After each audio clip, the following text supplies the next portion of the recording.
नमस्कार बच्चों, आइए बच्चों आज हम इस वीडियो के माध्यम से प्रतिभा पर्व मूल्यांकन सत्र 2021-22 जो कि जनवरी माह में आयोजित किया जाएगा, इसके तैयारी के लिए लर्निंग आउटकम पर आधारित मॉडल पेपर तैयार किया गया है। विषय विज्ञान कक्षा 8 के लिए। देखिए, इस मॉडल पेपर में स्व आकलन हेतु जो वर्कशीट ब्रिज कोर्स की हमें प्रदान की गई हैं, उनके जो स्व आकलन में प्रश्न दिए गए हैं, हम उनका अध्ययन करके प्रतिभा पर्व की तैयारी बहुत ही सरल तरीके से कर सकते हैं। देखिए, जनवरी माह में होने वाला जो प्रतिभा पर्व है विषयवार आयोजित होगा, जिसमें प्रत्येक विषय के लिए 50 अंक निर्धारित किए गए हैं और समय 2 घंटे 30 मिनट निर्धारित है। तो आइए हम जानते हैं विज्ञान विषय का मॉडल प्रश्न पत्र। इसी प्रकार के प्रश्न प्रतिभा पर्व में पूछे जा सकते हैं। तो आइए देखते हैं स्व आकलन जो वर्कशीट है, इनके हम प्रश्नों को जानेंगे। देखिए, पेज नंबर 76 ब्रिज कोर्स की जो विज्ञान की पुस्तक है, इसके हम पेज नंबर 76 और अन्य पेजों के जो स्व आकलन है, इनके प्रश्नों को हम जानेंगे और इनका अध्ययन करेंगे। तो आइए देखते हैं।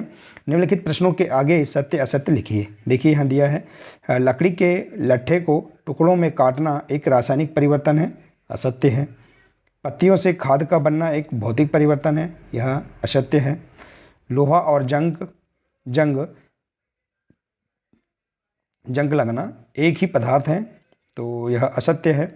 और बर्फ का जल बनना रासायनिक परिवर्तन नहीं है, तो यह सत्य है। इस प्रकार से आप देखिए,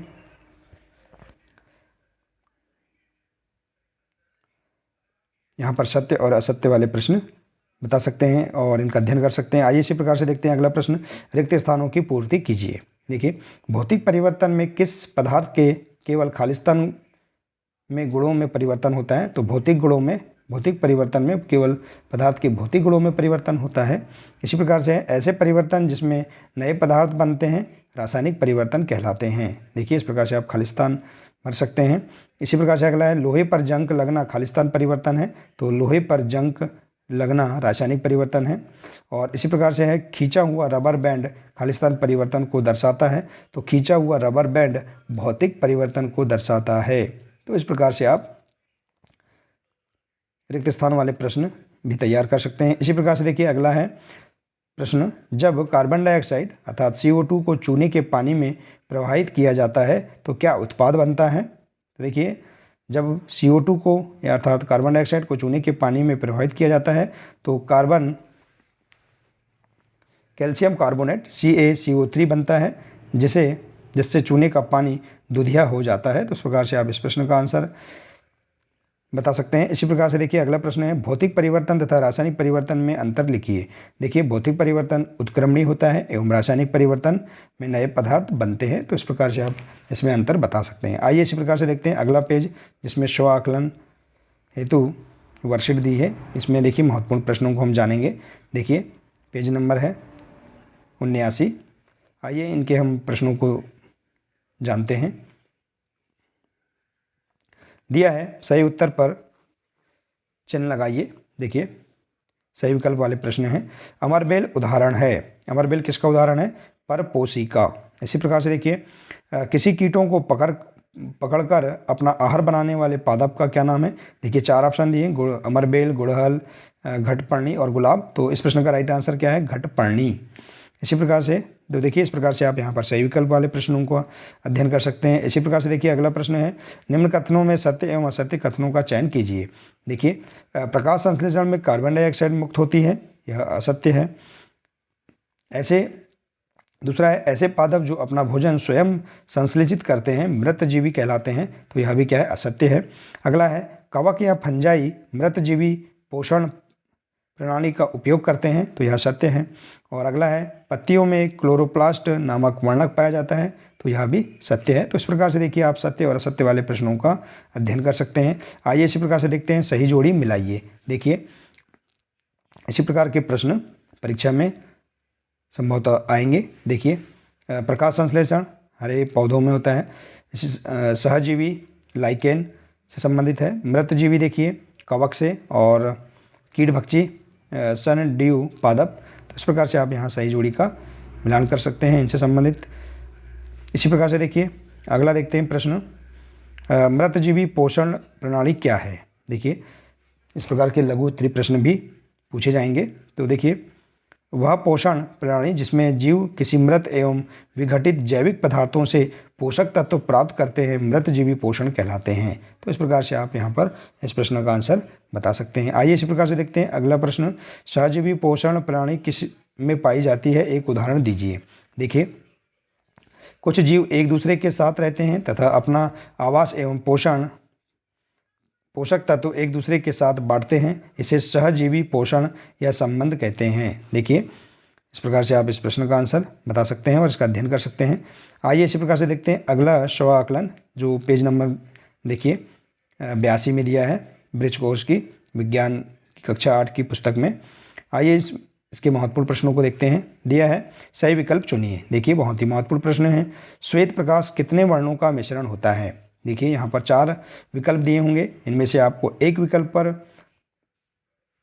टिक लगाना है या गोला लगाना है। तो देखिए यहाँ पर हम इस प्रश्न का आंसर बताएंगे, श्वेत प्रकाश 7 वर्णों का मिश्रण होता है, तो आप 7 पर टिक लगाएंगे। इसी प्रकार से देखिए अगला प्रश्न है, 7 वर्णों वाली किसी डिस्क को तेजी से घुमाने पर किस रंग की प्रतीत होगी।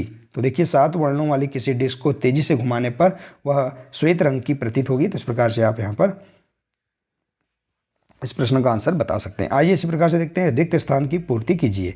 अगला प्रश्न है, इंद्रधनुषी में खालिस्तान वर्ण होते हैं, तो 7 वर्ण होते हैं।